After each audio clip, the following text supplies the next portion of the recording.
हाल चाल। आशा करता हूँ आप सब बहुत अच्छे होंगे। तो आइए आज हम देखते हैं हमारा जो केमिस्ट्री का बोर्ड का पेपर है उसका थोड़ा बहुत सल्यूशन देख लेते हैं। बाकी पेपर थोड़ा लेंदी है, इसीलिए हम ये पेपर आपको आपके सामने दिखा रहे हैं। बाकी इसमें बहुत ज़्यादा सल्यूशन तो हम आपको नहीं देंगे, लेकिन हाँ, आपकी जितने भी डाउट हैं उसको क्लियर कर देंगे। बाकी अगर आपका कोई डाउट रहता है तो हमको कमेंट सेक्शन में ज़रूर बताइएगा, ठीक है बच्चों। तो देखिए, ये जो हमारा पेपर है केमिस्ट्री का, ये पेपर हमारा, इसका कोड जो है वो है 347 GK, ठीक है। 2022 का क्लास 12 का पेपर है।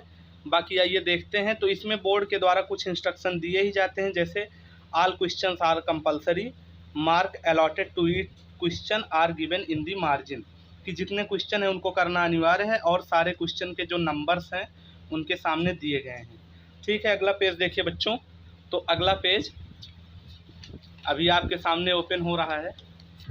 तो देखिए बच्चों, जो अगला पेज है हमारा, वो हमसे क्या कह रहा है कि इन द न्यूमेरिकल क्वेश्चन, जितने भी केमिस्ट्री में न्यूमेरिकल जो कि फिजिकल केमिस्ट्री के पोर्शन से दिए जाते हैं, उनमें अब की बार स्टेप भी था। अगर आप स्टेप करते हैं तो आपको स्टेप मार्किंग दिया जाएगा, ठीक है। स्टेप ऑफ कैलकुलेशन है, ठीक। अगर मान लीजिए आपका उत्तर किसी कारणवश गलत आ रहा है या पेपर में आप थोड़े नर्वस हो गए हैं, तब भी कोई दिक्कत नहीं है। स्टेप वाइज करिए, आपको नंबर पूरा मिलेगा, ठीक है। परेशान ना होइएगा। बाकी देखिए, गिव केमिकल इक्वेशन वेरेबल नेसेसरी, अपने मन से कोई भी केमिकल इक्वेशन ना दीजिए। इसमें लिखा है जहाँ ज़रूरत हो वही दीजिए, ठीक है। तो देखिए, हम आपको इंग्लिश का जो पोर्शन है उसको सॉल्व करवा रहे हैं। बाकी आप हिंदी का देखिए यहाँ से देख सकते हैं, ठीक। तो अगले पेज में जो हमारा इंग्लिश का पोर्शन है वो दिया गया है। देखिए बच्चों, तो यहाँ सबसे पहले देखिए, जो हमारा MCQ पार्ट है वो क्या कह रहा है हमसे कि एक क्रिस्टल सिस्टम है, ठीक। A बराबर B बराबर C एंड अल्फ़ा बराबर बीटा बराबर नॉट गामा बराबर 90 डिग्री, ठीक। तो ये सिस्टम क्या है? तो ये सिस्टम हमारा होगा रोम्बोहेड्रल, ठीक है। जो ये हमारा सेकंड ऑप्शन है, यही हमारा इसका करेक्ट ऑप्शन हो जाएगा, ठीक। अगला देखिए बच्चों, which of the following 0.1 m aqua solution has minimum freezing point, ठीक है। तो इसका जो क्वेश्चन है बहुत ज़्यादा कन्फ्यूजन वाला था। बाकी इसका जो करेक्ट ऑप्शन होगा वो होगा हमारा आंसर थर्ड। इसका जो ऑप्शन 3 नंबर वाला है, ये हमारा इसका सही उत्तर हो जाएगा, ठीक। अगला देखिए, अगला क्वेश्चन हमसे कह रहा है कि on increasing the temperature rate constant will be, ठीक है। तो देखिए, कह रहा है कि टेम्परेचर बढ़ाने पे रेट कांस्टेंट क्या होगा। तो हमारा केमिकल काइनेटिक्स से ये क्वेश्चन है। इसका ऑप्शन जो पहला है वही होगा, इंक्रीज हो जाएगा, ठीक। इसका ऑप्शन जो है वो इंक्रीज हो जाएगा, ठीक है बच्चों। अगला देखिए, अगला जो हमारा है वो हमसे क्या कह रहा है कि जो अगला क्वेश्चन है वो डी वाला हमसे कह रहा है विच of the following is monosaccharide. तो इसमें मोनोसैक्राइड आपको बताना है, और मोनोसैक्राइड जो है हमारा वो फ्रक्टोज होता है, ठीक है। फ्रक्टोज हमारा मोनोसैक्राइड हो जाएगा, क्योंकि जब भी हम माल्टोज को या स्टार्च को वो जो है वो डाइसैक्राइड होता है, और उसको जब हम तोड़ते हैं तो वो ग्लूकोज और फ्रक्टोज में टूट जाता है, ठीक है। अब देखिए, ई वाला जो है विच of the following compound is obtained when acetic acid is heated with P2O5, ठीक है। तो इसमें हमारा जो ऑप्शन 1 है ये हमारा सही हो जाएगा, ठीक है। आगे देखिए बच्चों, अगला जो हमारा पेपर है, अगला पेपर का पेज देखिए, उसको यफ वाला है, conversion of amide into amine is done by the following question following reaction. तो देखिए, कौन सा इसमें रिएक्शन सही होगा, तो होगा हमारा Hoffmann bromide reaction, option number 2, okay. तो देखिए बच्चों, जो हमारा अगला क्वेश्चन है दूसरा, वो हमसे कह रहा है क्लासीफाई क्रिस्टलाइन सॉलिड। तो आप जानते हैं क्रिस्टलाइन सॉलिड क्या होता है, जिसका शेप रेगुलर होता है उसे क्रिस्टलाइन सॉलिड कहते हैं, ठीक है। इसका जो इंटरमोलिकुलर फोर्स है उसको आपको बताना था, और एक एक आपको एग्जांपल दे देने थे। बाकी इसमें है डिफाइन राउल्ट लॉ। तो राउल्ट लॉ हमको क्या बताता है कि मोल फ्रैक्शन और लोअरिंग ऑफ वेपर प्रेशर में जो रिलेशनशिप होता है उसको बताता है। इसकी आपको कुछ लिमिटेशन लिख देने थे, आपका जो क्वेश्चन है वो क्लियर हो जाएगा, ठीक है। अगला देखिए, explain Kohlrausch law, write two application of this. तो हमारे चैनल पे कोहल-राउच लॉ की वीडियो पड़ी है, आप उस पर जाके देख सकते हैं, ठीक है बच्चों। लिंक में हम आपको दिला देंगे, ठीक। आगे देखिए, अगला जो है हमारा क्वेश्चन वो कह रहा है differentiate between true solution and colloidal solution with example, ठीक है। तो ट्रू सोल्यूशन और कोलाइडल सोल्यूशन क्या होता है इसमें आपको, तो इसका आपको शेप साइज के बारे में बता देना था। बाकी जो हमारा ट्रांसपेरेंट, ट्रांसल्यूसेंट, ओपेक होता है उसको आपको बता देना था। यही सब इसमें आपको लिखना था। 2 नंबर का क्वेश्चन है, बहुत ही आसान क्वेश्चन दिया गया है, ठीक। अगला देखिए बच्चों, अगला हमारा क्वेश्चन कह रहा है कि a cubic structure compound is made of element A and B, ठीक है। In this atom A is in the corner of the cube and atom B is the face centre, ठीक। Determine the formula of the compound. तो इसका जो answer होगा वो होगा A1B3, ठीक है, A1B3 इसका करेक्ट आंसर होगा। बाकी आप सॉल्व करके इसको चेक कर लीजिएगा। तो तीसरे का ये हो गया हमारा, ठीक। आगे देखिए बच्चों, अगला हमसे क्वेश्चन कह के आ रहा है कि right IUPAC name of the following coordinate compound. तो इसको आपको IUPAC नेम लिखना था, जो कि हमारा कोऑर्डिनेशन कंपाउंड नामक चैप्टर से ये क्वेश्चन लिया गया है, ठीक है। तो जो हमारा कोऑर्डिनेशन कंपाउंड से क्वेश्चन लिया गया है, इसका आपको लिख देना था। तो इसका जो ऑक्सीडेशन नंबर होगा उसको आपको निकालना है, बाकी इसका जो है नेमिंग करेक्ट लिख देना है, ठीक है। तो अगला क्वेश्चन देखिए बच्चों, what do understand by nucleic acid, give example. तो हमारा बायोमोलिक्यूल से एक क्वेश्चन आ गया था न्यूक्लिक एसिड का। तो आप देख रहे हैं कि जितने भी चैप्टर हैं क्वेश्चन हर जगह से आए हैं।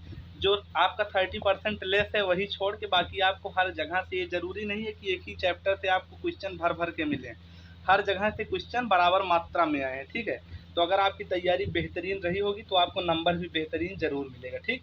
तो what are p block element, why they are called p block element. तो पी ब्लॉक एलिमेंट होते क्या हैं, क्यों इनको कहा जाता है, इसको लिखना था।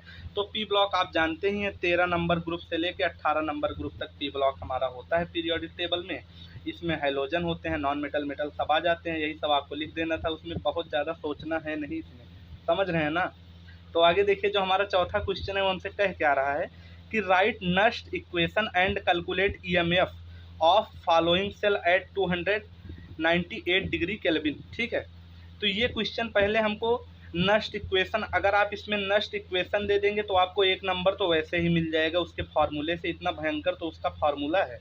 उसके बाद आप E0 ऑफ द सेल निकाल लेंगे, जिसमें आपको कैथोड और एनोड दोनों दे दिया गया है, ठीक। उसके बाद आपको उस पर सॉल्व कर देना था, कुछ करना नहीं है, बहुत आसान क्वेश्चन हमारा आया था, ठीक है। तो ये हमको आशा है कि आपने इसको किया होगा। आगे देखिए, right short note on the following, किस पे, Brownian motion so zigzag motion of the particle is called Brownian motion. Coagulation, तो कोआगुलेशन होता क्या है कि जब भी किसी भी कंटेनर में, जैसे मान के चलिए कि आपने कोई उसमें एलिमेंट डाला है, कोई भी पार्टिकल आपने उसमें डाला है और वो सारे सेम चार्ज के हैं, जैसे निगेटिव हैं, तो आपस में वो क्या करेंगे, रिपल्सन करेंगे। तो आप उसमें एक्सेस ऑफ इलेक्ट्रोलाइट डाल दीजिए, मतलब कि अगर निगेटिव है तो आप उसमें बहुत ज़्यादा मात्रा में NaCl डाल दीजिए। तो Na जो पॉजिटिव होगा वो हमारा क्या करेगा, उसमें जाके PPT पेप्टाइजेशन बना लेगा और क्या होगा, वो जो भी पार्टिकल रहेंगे वो कोआगुलेट हो जाएंगे। और हमको ये बताता कि कौन है, हार्डी-सूल्जे रूल में ये हमारा जो पहला रूल है उनका, उसी का ये उठ के आ गया है, इनडायरेक्ट आया है, ठीक। तो describe laboratory method of the preparation of ethylamine, give equation for related. तो देखिए यहाँ पे हमारा जो इक्वेशन है वो भी आ गया है, तो इसको आपने किया होगा, ठीक है। इसमें ये भी पूछा है कि एसिटिक एसिड कैसे ऑब्टेंड होता है। डी वाला देखिए, right structure formula of glucose. तो ग्लूकोज का स्ट्रक्चर आपको देना था इसमें, और इसमें बताना है कि टॉलेंस रिएजेंट के साथ जब ये रिएक्ट करता है तो क्या बनाता है। तो आपको पता होगा कि जब भी ये Ag2O जो कि टॉलेंस रिएजेंट होता है उससे रिएक्ट करता है तो हमारा ग्लूकोनिक एसिड C6H14O7 बना देता है, ठीक है। और बाकी हमको सिल्वर मिरर भी मिल जाता है, ठीक। तो इसमें आपको यही दिखाना था। तो देख रहे हैं आपकी बहुत विशेष उतना अच्छा, मतलब लेवल तो ठीक है लेकिन इजी है अगर आपने पढ़ा होगा। बाकी अगला क्वेश्चन देखिए कि इसमें पांचवा जो है वो है एलिवेशन ऑफ बॉइलिंग पॉइंट। पहले तो आपको इसको एक्सप्लेन करना था, ठीक है। उसके बाद में एक क्वेश्चन है उसी के ऊपर जिसमें आपको KB बताना था, ठीक है। आगे देखिए बच्चों, explain the difference between equilibrium constant and rate constant, ठीक है। For the first order reaction in 50 second the concentration of substance remain half. तो यही हाफ सेल वाला जो एक क्वेश्चन था इसमें आपको बताना था। बाकी इसमें डिफरेंस लिख देना था किस पे, इक्विलिब्रियम कांस्टेंट और रेट कांस्टेंट पे। तो ये भी क्वेश्चन आसान आया था हमारा सॉलिड स्टेट चैप्टर से, ठीक है। आगे देखिए, what are characteristic of transition metal. तो ट्रांजिशन मेटल किस ग्रुप से होते हैं ये हमको आप कमेंट में बताइएगा, ठीक है। बाकी देखिए, इसका जो कैरेक्टरिस्टिक है वो क्या होता है कि ये जो होते हैं इनके जो आयंस होते हैं वो कॉम्प्लेक्स होते हैं, ये कलर्ड आयंस शो करते हैं, गुड कंडक्टर ऑफ इलेक्ट्रिसिटी होते हैं। यही सब आपको इसमें इसकी कैरेक्टरिस्टिक लिख देना था, आपको नंबर मिलेगा। पैरामैग्नेटिक भी होते हैं, ठीक है। पैरामैग्नेटिक मतलब समझ रहे हैं ना, हाँ तो वही है, ठीक है। Explain the following along the example, ठीक है। तो इसमें देखिए कोऑर्डिनेशन नंबर क्या होता है और magnetic property of coordination compound आपको बता देना था। ये आपको इस पे बड़े आराम से 2-2 नंबर मिल जाएगा, ठीक। आगे देखिए बच्चों, जो हमारा छठवां क्वेश्चन है, छठवां क्वेश्चन हमसे कह क्या रहा है, ये कह रहा है कि लेबोरेटरी मेथड बताइए किसका, प्रिपरेशन ऑफ सल्फर डाइऑक्साइड का। ठीक है, तो ये क्वेश्चन इजी तो था ही, साथ इम्पॉर्टेंट भी था, क्योंकि आपको 5 नंबर में देखने को मिल रहा है। 5 नंबर समझ रहे हैं ना, बहुत बड़ा अमाउंट होता है, एक एक नंबर से परसेंटेज बनता है, ये तो 5 नंबर का था। तो अगर आपने अच्छी तैयारी की होगी तो आपको ये क्वेश्चन देख के मज़ा ज़रूर आया होगा। ठीक, अगर मान लीजिए कोई दिक्कत रहा हो तो और में देखिए, इसमें 5 पॉइंट हैं, तो मेरे हिसाब से तो यही क्वेश्चन बढ़िया था, क्योंकि 5 से अच्छा तो एक ही है। ठीक है, तो बाकी देखिए बी वाला, right the method for preparation of ethyl from alkyl halide given chemical equation. इसको एल्किल हैलाइड से इसका प्रिपरेशन बताना है और इसका केमिकल इक्वेशन भी दे देना है। ठीक है, बाकी इसमें फ्रीडल क्राफ्ट रिएक्शन और नाइट्रेशन रिएक्शन भी बताना है आपको, ये बी वाला हो जाएगा। ये क्वेश्चन थोड़ा दमदार है, तो इसको नहीं करना था आपको करना क्या था, बी वाला, इसका और वाला। मान लीजिए किए होंगे तो कोई दिक्कत नहीं है। बाकी और वाले में देखिए कि आप कैसे ऑब्टेन कर सकते हैं क्या, इसमें सिर्फ आपको केमिकल रिएक्शन देना था। जैसे एथिल अल्कोहल से ईथर, तो H2SO4 को 140 डिग्री सेल्सियस पे गर्म करिए, तुरंत मिलेगा आपको ईथर। ठीक है, बेंजीन को फिनॉल तो जिंक डस्ट के साथ हीट करिए, मिल जाएगा आपको।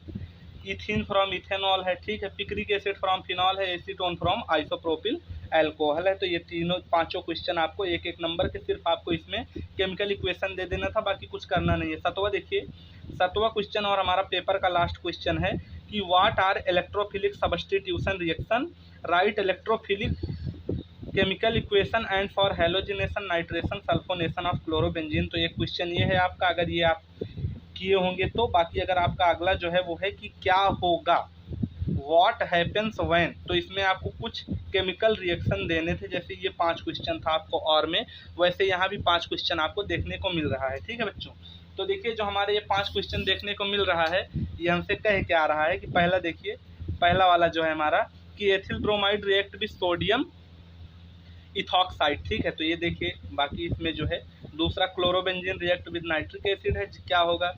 तीसरा होगा chlorobenzene is heated with aqueous sodium hydroxide 623 kelvin and 300 atmospheric pressure. ये क्वेश्चन आपको करना था, नहीं तो क्या होगा फिर, chlorobenzene react with sulphuric acid, इसको आपको दिखाना था, या तो ethyl chloride is heated with aqueous KOH। ठीक है, तो ये क्वेश्चन आपको 5 करने थे, या तो वो वाला करिए, आपकी मर्जी, ऑप्शन दिया था।